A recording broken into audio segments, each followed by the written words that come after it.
Hello everyone, and thank you for coming back to yet another episode of The Gloving Paradigm. I am your host Peter, aka LPD8 Dubuque, and this week is going to be one of those quite interesting weeks because I'm going to be tackling yet another controversial topic. But first things first, I want to do a quick shout out to the Gloving Nucleus. I'm very happy that you have come back and started making more content. I am also very happy that you've decided to really push yourself towards the competitive side of gloving and actually covering lights on in a more substantial way. Honestly, from my experience, trying to cover competitive gloving is not working very well for me, period. So I'm hoping with his content that you guys will actually enjoy it more, since he actually has the resources to cover it on a much more in-depth basis than I can actually do that. As well as that I'm not the type of person who goes to competitive gloving events, but that is just neither here nor there for my case. However, just want to give a shout out to him. Thank you for coming back and doing more content. It is fantastic to have more people doing more content, such as yourself and myself. So please keep continuing. Do not ever stop. Please do not ever stop making content. So if you're the type of person who wants to actually keep more of a in-depth scope on the competitive scene of gloving, I would highly suggest watching the Gloving Nucleus. So with that out of the way, I would get into this episode. So what is the controversial topic that I'm going to be covering? Well, it's quite simple. As you can tell from the title, I'm going to be tackling the freestyle versus choreography debate. Now, there has been points and times in the gloving community where a lot of people have voiced their opinions on this, on both sides, and I can understand from both sides. However, there's a lot of things certain things I hear from people and just makes me say, why are you even saying that? It's just so laughable in a sense to me that some people would think that this would actually be an issue for gloving, in my opinion. But what is it that I'm going to actually want to preface in this episode is that this is all a matter of an opinion. I'm going to try to give you as much as my opinion and try to be as objective as possible. However, from what I've learned through my years of appreciating art is that you can't really judge art objectively. Okay, you can have a lot of people in the camps of consensus and things of that, where some people say that this is a more correct way to them, or another camp will say, no, that's wrong, this is how it should be. That is neither here nor there when it comes to this episode. I'm just going to literally break things down and try to be as unbiased as possible when it comes to this subject matter. That way you guys can make your own opinion whether you think choreography is something to look into or just sticking to freestyle is the way to go.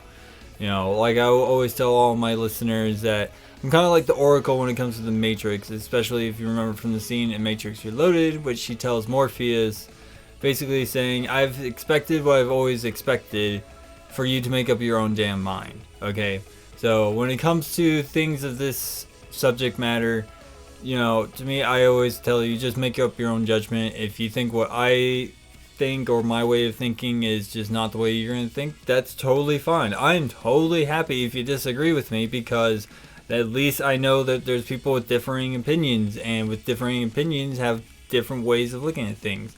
And to me, having a variety of ways of looking at things is a good thing as a whole.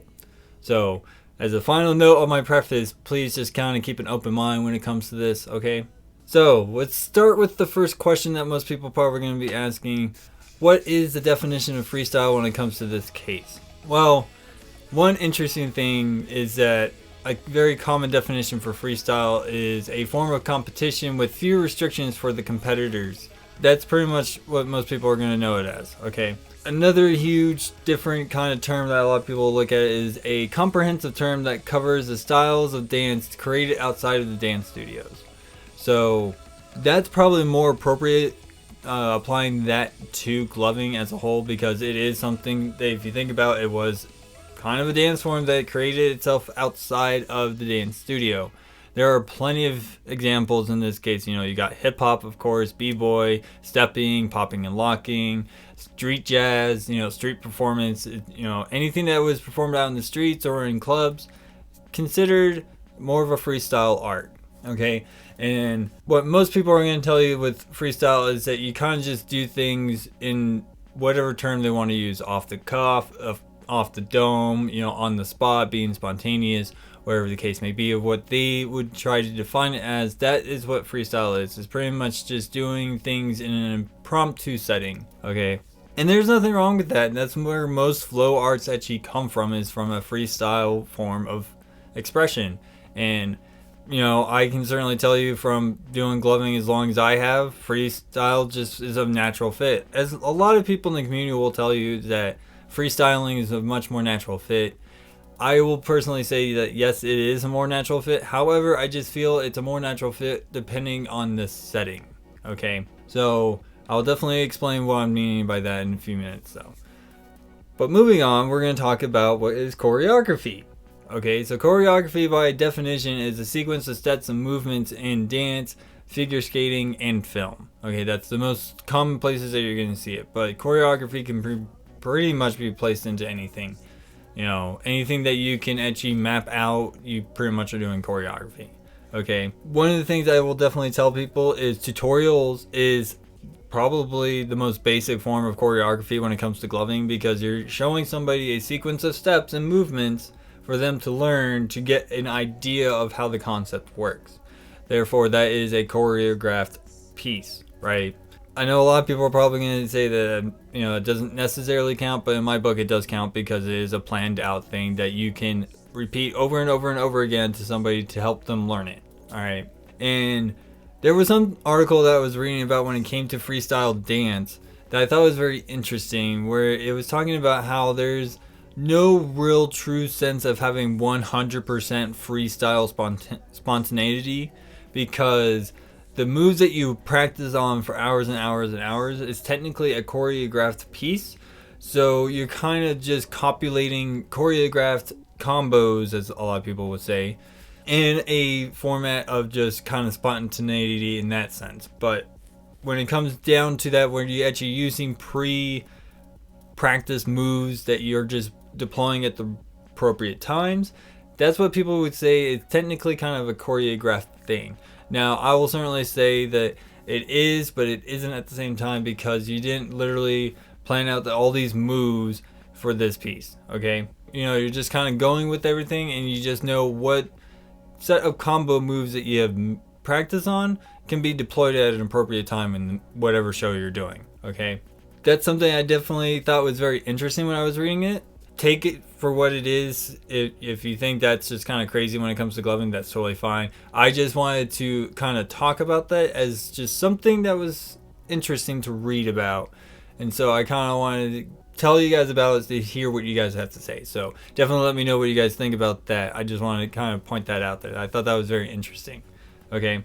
But one of the main things that I love about choreography is that you can literally use not just this sequence of movements and steps that somebody can do, is that you can actually curate a story, or a message, or just conveying a theme. And not only can you use your movements and the steps that you're using, but you can also use whatever theme, theatrical props that you can use, whether it be whatever outfit you're wearing, or if you're wearing a mask or whatnot.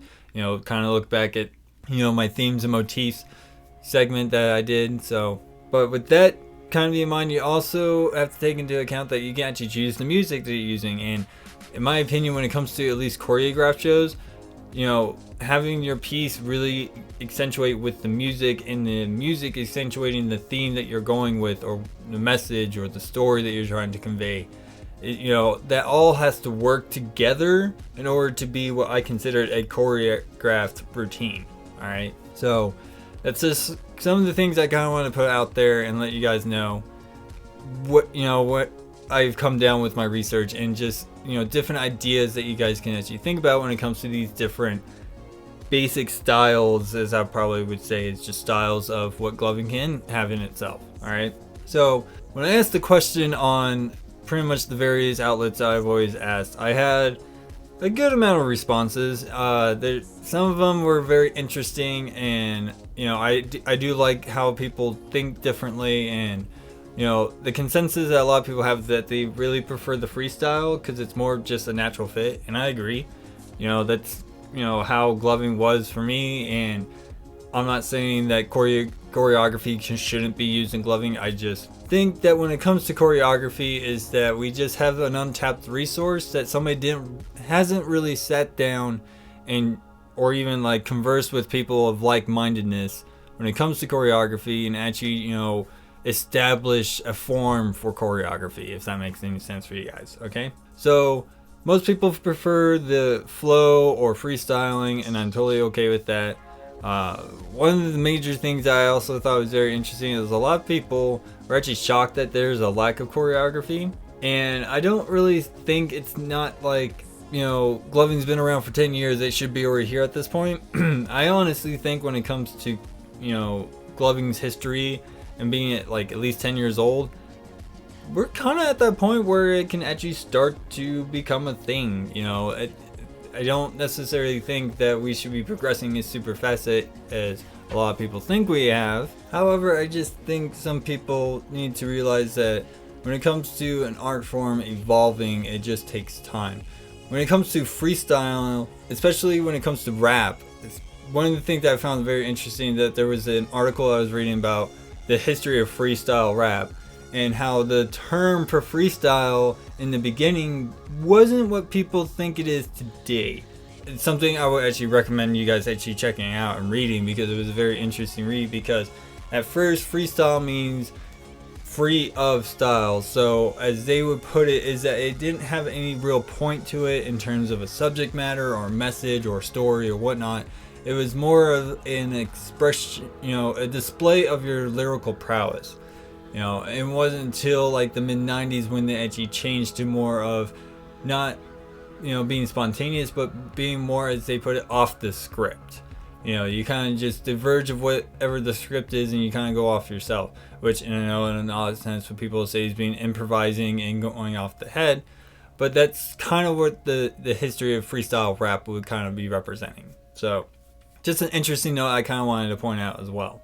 But when it comes to the community feedback, besides just some of them being shocked at the lack of choreography, don't necessarily, think that it's not going to happen or it should already be here and be well established. I honestly think with gloving being 10 years in, I feel like we've gotten to a point where somebody can actually sit down and actually try to establish it. So whoever wants to try to do that, try to find more like-minded people and actually try to start a community for that. That would be probably one of the first steps I would make if I wanted to do that. Okay. But one thing that I thought was kind of interesting that a lot of people were saying is that they think it would just make the show stale as choreographed. Now, the one thing I feel like a lot of people are talking about when it comes to choreography and gloving is that they think that you're going to go to a random show and do this choreographed piece to just whatever music is being templated at the show. And I don't really think that's what a lot of people are talking about when it comes to choreography. Just more of people actually trying to make videos where it actually is trying to tell a story, and it's not just somebody sitting in front of a camera doing a light show the entire time. Now, granted, I will certainly say there have been videos of people who have done that. We can probably have a lot more, or we can actually expand on more of just having a little intro, doing the light show, and having an end. There's literally millions of different possibilities that people can try in terms of incorporating a form of choreography to just the overall video presentation, or, there's a lot of people who think that it being stale, I just feel like we're just applying it into different parts that it shouldn't be applied to, like choreography being done at a venue or a festival. To me, that just wouldn't make any sense, because what if you were practicing to a song that none of the DJs would play, or it wasn't even the person who created the song? The only thing that would make total sense is that if you somehow got the set of the DJ that you were going to go and perform at, and you had their entire set that they were going to play that night, and you knew every song, when he was going to change it, how it was completely mixed. Somehow you traveled to the future and got it. I don't know how you can probably get it, but whatever. As long as you guys understand where I'm coming from. And you literally had 3 weeks to actually practice before the festival happens. There's no... I would just feel like it'd be very disconnected from what's going on. So that's where I think people are kind of misconstruing when it comes to choreography and gloving it in itself, you know. So one major thing I want to say is that there's a lot of misconceptions that go on, and I really want to try to clear this up for a lot of people and try to help people understand that, you know, you got to think beyond the boundaries of just gloving. You know, when it comes to certain topics, you know, we have drawn outside inspiration. Like, you know, gloving has taken a lot of inspiration from different styles. You know, got popping and locking, hip hop, tutting, stepping, all that stuff. All that stuff has been incorporated into gloving, into the smorgasbord of what it is, you know.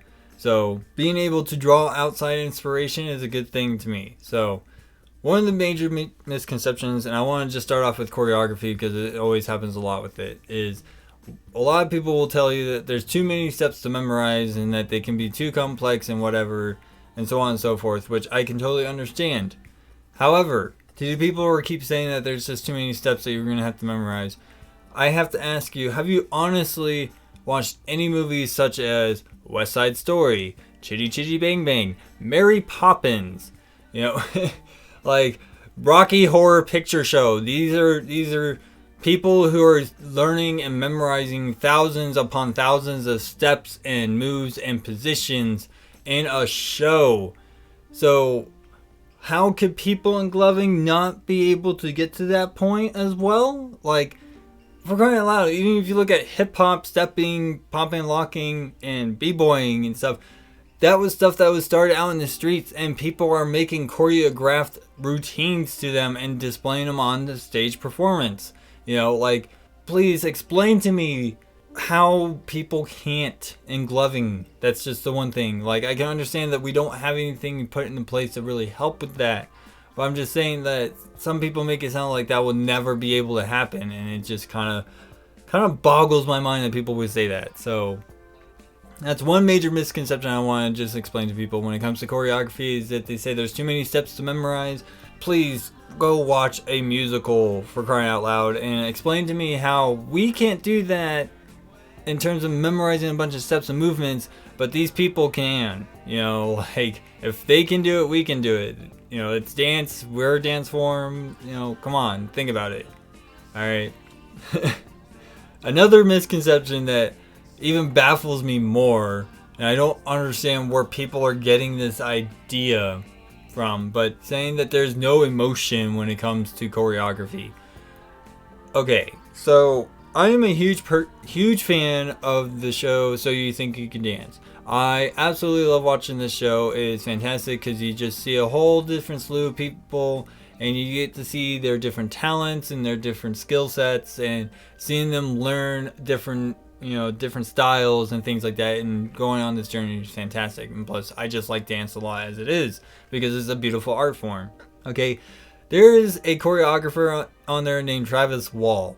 All right, and every choreographed routine he's created on that show has literally made me cry. All right, so I don't know what it is for you that will help you feel the emotion from these pieces, but there's messages and themes and emotions that they are conveying, especially when it comes to contemporary dance, which is probably one of my personal favorite dance forms.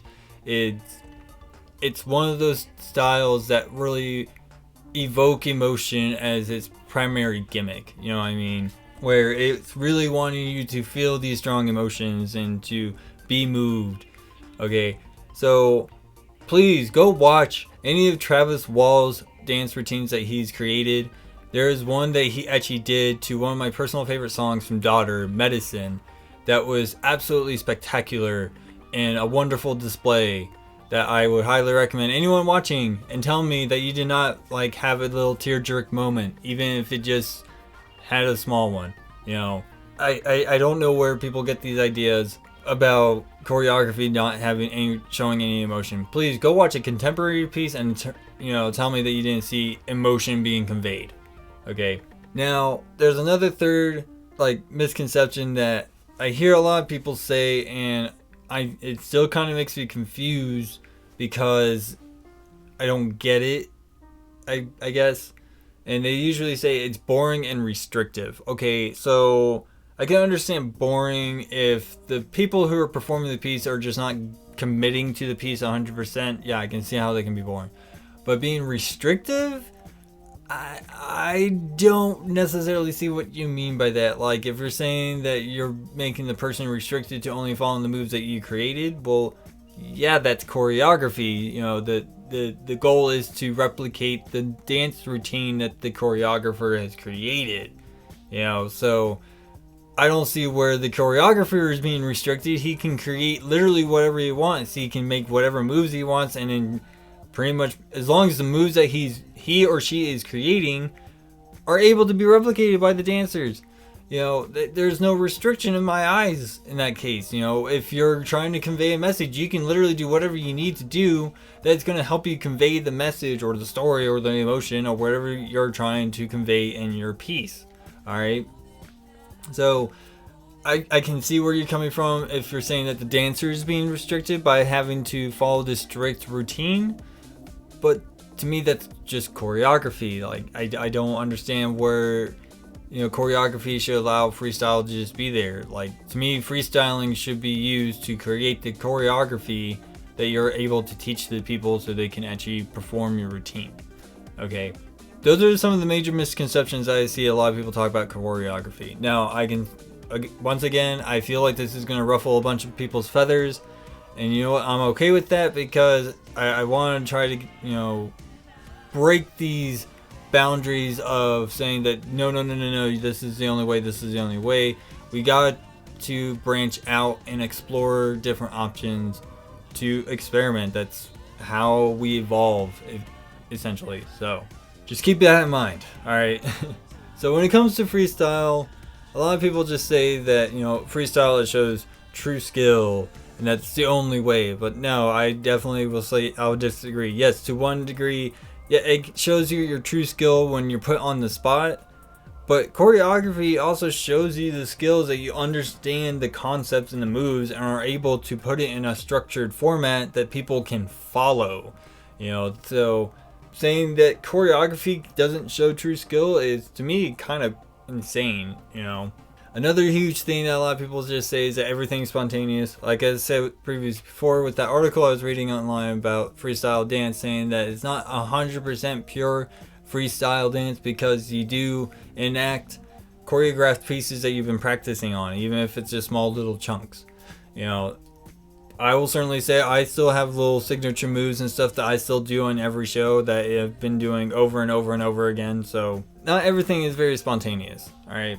And I don't know why people keep saying this, but a lot of people just keep saying that it's the only way to club.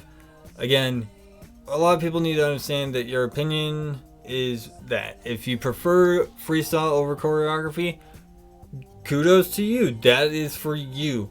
But if people want to explore choreography with gloving and using, you know, doing a choreographed piece that has gloving as its major motif, then go for it. You know, to me, I would encourage that because then it allows people to explore different ideas and approach things in a different manner, and being able, you know, allowing choreography, being able to teach somebody that, it allows people to learn more ideas as well. And again, growing the entire community in its own thrival symbiotic fashion. Okay. Just want to put that out there. Do not sit there and just keep telling everybody that freestyle is the only way to glove. If you're saying that that's how you feel like it's the only way for you, then that's fine. I will accept that comment. But if you're just saying that everyone has to do it by freestyling, it's just, oh, come on. And you're restricting everybody else to follow it one way, in my opinion. So, I know I'm going to pretty much ruffle a bunch of feathers on that one, and I'm okay with that because I really don't like these connotations that a lot of people would do. But again, if people don't like what I have to say, that's totally fine. I will always allow people their right to disagree with me. It is your God-given right to disagree. All right. But here's one thing I do want to kind of depart on when it comes to choreography and freestyle, and that it's proper application. So when it comes to choreography, using it in a stage type performance is probably the best way you're going to do it. Now, I know a lot of people are going to talk about doing videos and stuff. Just everyone does videos. Mostly everybody does videos. And If you want to do a very interesting take on a song that was very personal to you and want to kind of convey this message that helps you kind of convey what you want through this song, that's where choreography is going to be great. Okay, either in a stage performance or in a video, or there are certain competitions that I would hope that will actually spring forth through choreography. And when it comes to a competition format, you gotta think stuff like, so you think you can dance, Dancing with the Stars, America's Best Dance Crew, stuff like that, okay? Using it in a multi-person show, that's where I feel like choreography has been kind of stabilized in gloving, because when you're doing a double show with somebody, you kind of have like preset moves or you choreograph between each other to read off of each other what they're going to be doing, so you know what they're going to be doing. So, that's where I feel like choreography can actually be much more suited for, because it would be a lot more fun. Now, I'm not saying that doubles and triples or how many people you want to do has to be completely 100% choreographed. What I am saying though is that you work on combos and concept combos that you have, that you have telltale signs of being like, hey, this is what I'm going to be going into, so that other people can see that and be like, okay, that's where he's going to, so I need to be in this spot and do these things. That's totally fine. That's still kind of like a form of freestyle, because you're not literally 100% choreographing every single step from beginning to end. You're just giving signals of what you want to do next and allowing your teammates who are doing the show with you to anticipate and coordinate with you. Okay, so please keep that in mind. Okay, and of course, using them in tutorials, you can use a 4-step, 6-step, 8-step, 10-step, 20-step, 40-step, which I think would be a little bit crazy, but I've seen stuff up to 25 to 30 steps on certain tutorials, especially when it came to king tutting tutorials, because it's just, you can get kind of carried away on that. Okay, so those are the places I would definitely tell you to actually consider when it comes to thinking about using choreography. I would definitely tell you to please avoid trying to use them at festivals and venues unless you know exactly what song progression order that the DJ that you're going to see, or whatever artist you're going to see or you're going to play, and you know exactly everything and it's not going to change at all, and you have made an entire piece, then kudos to you. That's fine with me, but yeah, I'm just kind of pointing that out. I just wanted to point that out. But when it comes to freestyling, that's where I feel it's more appropriate, is in festivals and venues. Another personal place to put it is in competitions. That's where it's always been in competitions. It's more of a freestyle, especially when it comes to like these battle style tournaments that we do, which is usually most of the comps now. Is that, that's where freestyle kind of really flourishes, because one person who does a show and the other person who hasn't gone yet is expected to come up with something that's going to be much better than what has been presented to him, and work off of what has been presented to him to be showing his prowess. Okay, his or her prowess, I should say. Okay, so those are the two major places that you're going to see them, and usually you're going to see them everywhere, because that's just kind of how gloving as a flow art is. It's just a natural freestyling kind of art. Okay, and of course, freestyling is always going to help you create new concepts. You tend to stumble on it a lot of the times when you're just kind of going off on just a little tangent thing, So those are the things I would definitely want to let you guys keep in mind. And that is pretty much all I've written down and pretty much kind of conveyed. I'm hoping that the people who feel like I've ruffled your feathers on certain topic matters in this subject, I understand where you come from. But I also think it's ludicrous to say that gloving cannot try something or adapt something from that to bring into theirs. After all, we have done that with many different styles and combining them into our own little smorgasbord. So why can't we add on to it? But I would definitely love to hear what you guys have to say. If you definitely disagree with me, I would love to hear why you disagree with me. I'm always up to discussions on stuff like that, and what better way to actually help people learn more and see differently and think and approach things in different ways if we don't have a conversation on it. So where can you actually hit me up? There many different places. You can hit me up on Facebook, which is on the page, which is aptly named The Gloving Paradigm. And you can also find me on Reddit under the username Mutton Chop Guy, as well as my email, which is muttonchopguy@gmail.com. And of course, I do have a Discord server, so if you want to join on there, the link will be in this episode's description. You will be able to contact me directly there if you want. I've always been up for discussions. I do want to thank everybody who has liked on the page recently. If it wasn't for you guys, I wouldn't be able to get this far. I am very glad for everybody who has been giving me continued support, and with the new support that I've been seeing and people liking on my page, I've been very, very humbled about it, because I've seen a lot more noteworthy people in the community actually liking my page, and that to me speaks volumes that there are even people who have been in this community and has such a strong influence in the community who are actually willing to listen to a different approach from somebody just like me. As I like to call myself, the filthy casual glover, because that's kind of how it is for me. So thank you for everybody who has shown support. I definitely would like to see the continued support in helping actually this channel grow even more. The best way to actually do that is just simply liking and also sharing, or just leaving a comment. It does leaps and bounds, and guess what? It is totally free on your part. All it requires is a little bit of time, and you can even send me a simple message saying that it was a good episode or it was a bad episode. If you tell me it's a bad episode, please tell me why, so I can actually improve on the content that I create. But that is pretty much all that I have to say. Thank you everybody for listening to this episode. My name is Peter, aka LPD8 Dubuque, and I'll see you guys all next week.